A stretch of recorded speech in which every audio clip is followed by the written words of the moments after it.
എൻ്റെ ഓഫീസിൽ ഇടയ്ക്കിടയ്ക്ക് എൻ്റെ ഉമ്മ വരാറുണ്ട്. അപ്പോൾ വരുന്ന സമയത്ത് പുള്ളിക്കാരിയുടെ കയ്യിലൊരു കുടയുണ്ടാവും. ഈ കുട എന്ന് പറയുന്നത് നമ്മുടെ ചെറിയ കുട്ടികൾ പിടിക്കുന്നത് പോലത്തെ കുടയാണ്. അപ്പോൾ ഈ കുട വലിയ നേരെയൊന്നും ഉണ്ടാവില്ല. കുട്ടികൾ പിടിക്കുന്നതിനേക്കാൾ വല്ലാത്തൊരവസ്ഥയിലായിരിക്കും ആ കുട ഉണ്ടാവാറുള്ളത്. അപ്പോൾ ഓഫീസിലേക്ക് ഈ കുടയും പിടിച്ചു വരുന്ന സമയത്ത് ഞാനിങ്ങനെ ഒരു പാമ്പായി നിൽക്കും, ഉമ്മ ഒരു കീരിയായി മാറും. ഞാൻ പറയും, ഈ കുട എന്തിനാണ് ഇങ്ങനെ ഇടയ്ക്കിടയ്ക്ക് ഇങ്ങനെ കൊണ്ടു നടക്കുന്നത്? ഇതൊന്നും ഒഴിവാക്കിക്കൂടെ? വീട്ടിൽ 2-3 കുട ഉണ്ടല്ലോ, അതിലേതെങ്കിലും ഒന്നും എടുത്താൽ പോരെ എന്ന് ഞാൻ ചോദിക്കും. എന്ത് പറഞ്ഞു കഴിഞ്ഞാലും മൂപ്പത്തി അത് കേൾക്കാൻ തയ്യാറാവില്ല. അപ്പം നമ്മൾ തമ്മിൽ അടിയാണെന്ന് വെച്ച് കഴിഞ്ഞാൽ നല്ല പൊരിഞ്ഞടി വാക്കുകൊണ്ടാട്ടോ. അപ്പോൾ മനസ്സിനകത്തൊന്നുമില്ല, പരസ്പരം നല്ല സ്നേഹമാണുള്ളത്, നല്ല ഇഷ്ടമാണ് പരസ്പരം ഉള്ളത്. പക്ഷേ ഞാനിങ്ങനെ വെറുതെ കയറി അങ്ങ് എൻ്റേതായിട്ടുള്ളൊരു പ്രകടനങ്ങളൊക്കെ ഇങ്ങനെ കാഴ്ചവെക്കും. ഇങ്ങനെ ഇടയ്ക്കിടയ്ക്കൊക്കെ ചൊടിച്ചിട്ടാണ് പോകാറുള്ളത്. അപ്പോൾ അതുകൊണ്ട് തന്നെ എനിക്ക് ഭയങ്കര ഇഷ്ടമാണ് ആളെ. കാരണം നല്ലൊരു അറ്റാച്ച്മെൻ്റ് ഉണ്ട്, മാനസികപരമായിട്ട് കുറച്ച് പ്രശ്നങ്ങളുണ്ട് എൻ്റെ ഉമ്മക്ക്. അപ്പോൾ ഇങ്ങനെ ഇടയ്ക്കിടയ്ക്ക് വരാറുണ്ട്. അങ്ങനെ ഒരു ദിവസം ഞാനന്ന് കാറിലല്ലായിരുന്നു ഓഫീസിലേക്ക് വന്നത്, എൻ്റെ ബുള്ളറ്റിലായിരുന്നു. അപ്പോൾ ഞാനിങ്ങനെ ബുള്ളറ്റിൽ വന്ന സമയത്ത് ഒരു ദിവസം എന്നോട് ഉമ്മ ഓഫീസിൽ വന്നിട്ട് പറഞ്ഞു, എന്നെ നീ ഒന്ന് വീട്ടിലേക്ക് കൊണ്ടാക്കണമെന്ന് പറഞ്ഞു, അതായത് കൊണ്ടുപോകണമെന്ന് പറഞ്ഞു. അപ്പോൾ ഏകദേശം മഗ്‌രിബിൻ്റെ സമയമായിരുന്നു. ഉമ്മ വൈകുന്നേരമാണ് വരാറ്. അപ്പോൾ ഞാൻ പറഞ്ഞ് നിസ്കരിച്ചിട്ടായിരുന്നു, നമുക്ക് എന്ത് ചെയ്യാം, നിസ്കാരം കഴിഞ്ഞതിന് ശേഷം നമുക്ക് എന്ത് ചെയ്യാം, പോയേക്കാമെന്ന് പറഞ്ഞു. അങ്ങനെ നിസ്കാരമൊക്കെ കഴിഞ്ഞതിന് ശേഷം ഞാനും ഉമ്മ ഇങ്ങനെ വിദ്യാനഗർ വഴി ഇങ്ങനെ ബൈക്കിലൂടെ ഇങ്ങനെ പോകുന്ന സമയത്താണ് എൻ്റെ ബാക്കിലിരുന്നു കൊണ്ട്, ഇതുവരെ എന്നോട് അങ്ങനെ സംസാരിക്കാറില്ല, പക്ഷെ എൻ്റെ ബാക്കിലിരുന്നു കൊണ്ട്, എൻ്റെ പിന്നിലിരുന്നു കൊണ്ട് എന്നോട് ഉമ്മ പറഞ്ഞു, ഞാനും മരിച്ചു കഴിഞ്ഞാൽ നീ എന്താക്കൂടാന്ന് ചോദിച്ചു. നീ എന്ത് ചെയ്യുമെടാന്നാണ് അതിൻ്റെ അർത്ഥം. അപ്പം ഞാനിങ്ങനെ തിരിഞ്ഞു നോക്കി, ഇതെന്തപ്പാ ഇങ്ങനെ പതിവിൽ നിന്ന് വിപരീതമായി ചോദിക്കുന്നത്. എന്താ അങ്ങനെ ചോദിച്ചെന്ന് ചോദിച്ചാൽ പറഞ്ഞു, ഞാൻ മരിച്ചു കഴിഞ്ഞാൽ നിൻ്റെ ഈ വസ്ത്രങ്ങളെല്ലാം ആരലക്കൂടാന്നാണ് ചോദിച്ചത്. അതായത് ഞാൻ ഇട്ടിരിക്കുന്ന എൻ്റെ വസ്ത്രം ആര് നനക്കും, കാസർഗോഡ് ഭാഷയിൽ പറഞ്ഞാൽ ആര് നനക്കുമെന്നാണ് എൻ്റെ ഉമ്മ എന്നോട് ചോദിച്ചത്. എനിക്ക് വല്ലാത്തൊരു ഫീലായത്.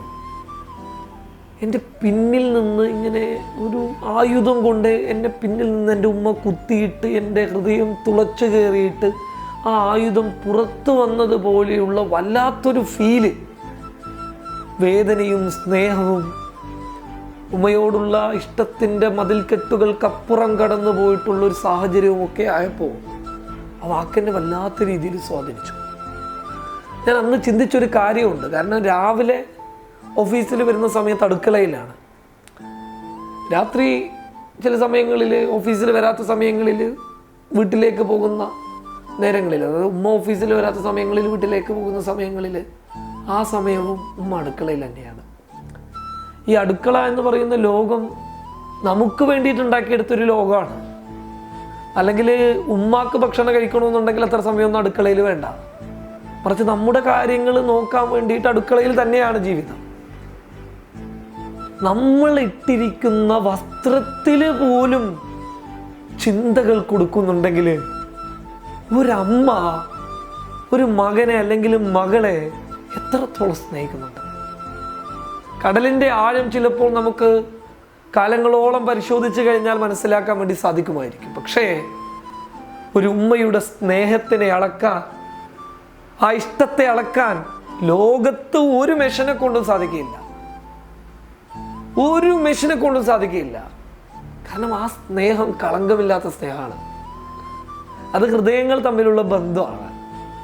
ഇത് പറയാനുള്ള കാരണം എന്ന് പറയുന്നത്, സ്വാതന്ത്ര്യദിനവുമായി ബന്ധപ്പെട്ട് എനിക്ക് 3 പരിപാടികളുണ്ടായിരുന്നു. രാവിലെ എൻ്റെ ജ്യേഷ്ഠൻ്റെ വീടിനടുത്തുള്ള BSK എന്ന് പറയുന്ന ഒരു ടീമിൻ്റെ സ്വാതന്ത്ര്യദിനാഘോഷവുമായി ബന്ധപ്പെട്ട പരിപാടിയിൽ പതാക ഉയർത്താൻ, അത് കഴിഞ്ഞൊരു ഓൺലൈൻ പരിപാടി, അത് കഴിഞ്ഞിട്ടാണ് എനിക്ക് വളരെ രസകരമായി തോന്നിയ 3ാമത്തെ പരിപാടി ഉണ്ടായിരുന്നു. റിയാസ് കുന്നിലാണ് എന്നെ ഈ പരിപാടിയിലേക്ക് ക്ഷണിക്കുന്നത്. അവിടെയുള്ള അവിടെയുള്ള യുവാക്കൾ ഒരു പരിപാടി സംഘടിപ്പിക്കുന്നുണ്ട്. ആ പരിപാടിയുടെ ഉദ്ഘാടനം ഖാദർ ചെയ്യണമെന്ന് പറഞ്ഞിട്ടാണ് റിയാസ് കുന്നിൽ വിളിക്കുന്നത്. അപ്പോൾ അങ്ങനെ വിളിച്ചപ്പോൾ ഞാൻ ചോദിച്ചു എവിടേക്കാണ് വരേണ്ടത് എന്ന് ചോദിച്ചപ്പോൾ പറഞ്ഞു ബദിയെടുക്ക എന്ന് പറയുന്ന ഒരു സ്ഥലത്തേക്കാണെന്ന് പറഞ്ഞു. അപ്പോൾ ബദിയെടുക്കത്തിന് മുൻപായിട്ടുള്ള ബീജന്തടുക്ക എന്ന് പറയുന്ന ഒരു സ്ഥലത്തേക്ക്. അപ്പോൾ എനിക്ക് വ്യക്തമായൊരു ധാരണയില്ലായിരുന്നു, പക്ഷെ ഒരു നന്മയാർന്നൊരു കാര്യമാണ് എന്നുള്ളത് എനിക്കറിയായിരുന്നു. അങ്ങനെ ബീജന്തടുക്ക എന്ന് പറയുന്ന ഒരു സ്ഥലത്തേക്ക് എത്തുകയും എൻ്റെ കൂടെ ആ സമയത്ത് ക്യാമറ പേഴ്സൺ വിമിഷ വിനോദുണ്ട്. അപ്പോൾ എത്തിയ ഉടൻ തന്നെ എനിക്ക് കാര്യം മനസ്സിലായി. കാരണം ഞാൻ ഒരു പ്രാവശ്യം കുറച്ചു വർഷങ്ങൾക്ക് മുൻപ് സ്നേഹാലയം എന്ന് പറയുന്നൊരു സ്ഥലമുണ്ട് അവിടെ. അപ്പോൾ അവിടേക്ക് ഞാൻ പോയിരുന്നു. അപ്പോൾ എൻ്റെ തലയിൽ അത് ഉണ്ടായിരുന്നില്ല. അവിടെ എത്തിയപ്പോൾ എനിക്ക് മനസ്സിലായി സ്നേഹാലയത്തിലേക്കാണ് എന്ന്.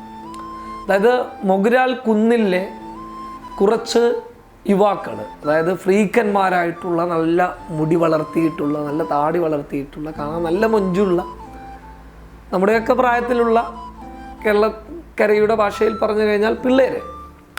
അപ്പോൾ അവർ അഡ്ഡപ്പുള്ളോ എന്നാണ് അവരുടെ ആ ടീമിൻ്റെ പേര്, അവരുടെ പരിപാടിയാണ്. അപ്പം ഞാൻ അവിടെ എത്തുന്ന സമയത്ത് ഈ പറയുന്ന യുവാക്കൾ അവിടെ ഉണ്ടായിരുന്നില്ല. അവിടെ ഉണ്ടായിരുന്നത് രാഷ്ട്രീയ നേതാവ് മാഹിൻ ഗെഹ്ലോട്ട്, അതുപോലെ തന്നെ എൻ്റെ പ്രിയപ്പെട്ട അധ്യാപകൻ എം എ നജീബ്, എൻ്റെ പ്രിയപ്പെട്ട സുഹൃത്ത് റിയാസ് കുന്നിൽ, അതോടൊപ്പം തന്നെ ഡോക്ടർ കെ എം സഫ്വാൻ, സാമൂഹിക സാംസ്കാരിക രംഗത്ത് നിറഞ്ഞു നിൽക്കുന്ന കെ എം സഫ്വാൻ. അപ്പോൾ അങ്ങനെ ഞങ്ങൾ അവിടെ എത്തിയ സമയത്ത് ആ സ്നേഹാലയത്തിൻ്റെ പുറത്ത് ഒരു സിസ്റ്റർ ഉണ്ടായിരുന്നു.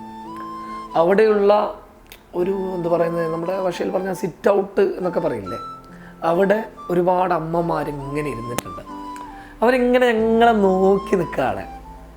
എന്താണ് ഇവർ ചെയ്യാൻ വേണ്ടി പോകുന്നത്, എന്താണ് ഞങ്ങൾക്ക് നൽകാൻ വേണ്ടി പോകുന്നത്, ഞങ്ങളുടെ സ്നേഹത്തെ കാത്തു നിൽക്കുകയായിരുന്നു അവിടെ. അപ്പം ഞാനവരുമായിട്ട് കുറച്ച് സമയം സംസാരിച്ചതിന് ശേഷം നമ്മുടെ അഡ്ഡപ്പുള്ളോ ആൻഡ് ടീം അവിടെ എത്തി. അപ്പോൾ അവർ വന്നത് സ്വാതന്ത്ര്യദിനാഘോഷ പരിപാടി അവിടെ സംഘടിപ്പിക്കാൻ വേണ്ടിയിട്ടാണ്. അതിൻ്റെ ഭാഗമായിട്ട് ഈ അമ്മമാർക്ക് ഓണപ്പുടവ, അതുപോലെ തന്നെ പലഹാരങ്ങൾ, അതിനേക്കാൾ വലുതായിട്ട് ഒരുപാട് സ്നേഹങ്ങൾ കൂടി നൽകാൻ വേണ്ടിയിട്ടാണ്.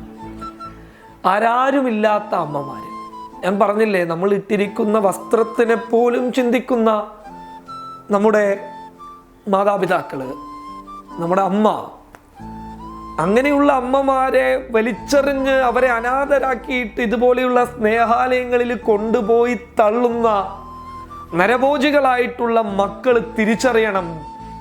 നിങ്ങളെപ്പോലെയുള്ള നരഭോജികൾ അവരെ തള്ളിവിട്ട് കഴിഞ്ഞാൽ അവരെ ഏറ്റെടുത്ത് അവരെ സംരക്ഷിക്കാൻ വേണ്ടിയിട്ട് ഇവിടെ നിങ്ങൾ ഫ്രീക്കന്മാരെന്ന് വിളിച്ച് തള്ളുന്ന, പരദൂഷണം പറഞ്ഞിട്ട് അവരുടെ ജീവിതം തന്നെ കുട്ടിച്ചോറാക്കി കളയുന്ന ഒരു കൂട്ടം ആർജവമുള്ള ആൺകുട്ടികളുണ്ട് എന്ന് നിങ്ങൾ തിരിച്ചറിയണം.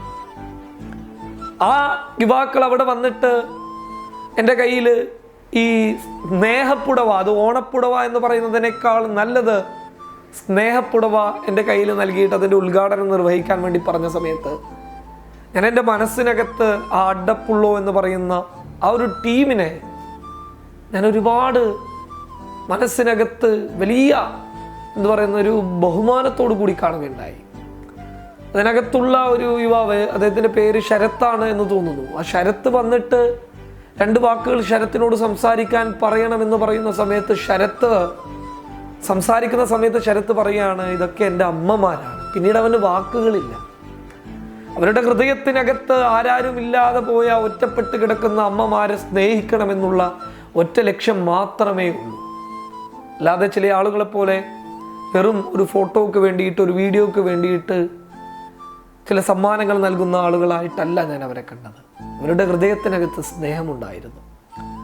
ശ്രീ മാഹിൻ ഗെഹ്ലോട്ട് അവിടെയുള്ള ഓരോ ആളുകളെയും പരിചയപ്പെടുത്തുകയും നമ്മൾ അവരുമായിട്ട് കുറച്ച് സമയം അവിടെ അവരുമായിട്ട് ചിലവഴിക്കുകയും അവരിൽ ചിലരുടെ പാട്ട് കേൾക്കുകയും ആ പാട്ടിന് ഞങ്ങൾ കൈയടിച്ച് പ്രോത്സാഹനം നൽകുകയും എന്നിട്ട് അവരോടായിട്ട് ഞങ്ങൾ പറഞ്ഞു, എന്താവശ്യമുണ്ടെങ്കിലും ഞങ്ങൾ വിളിക്കുക എന്ന്.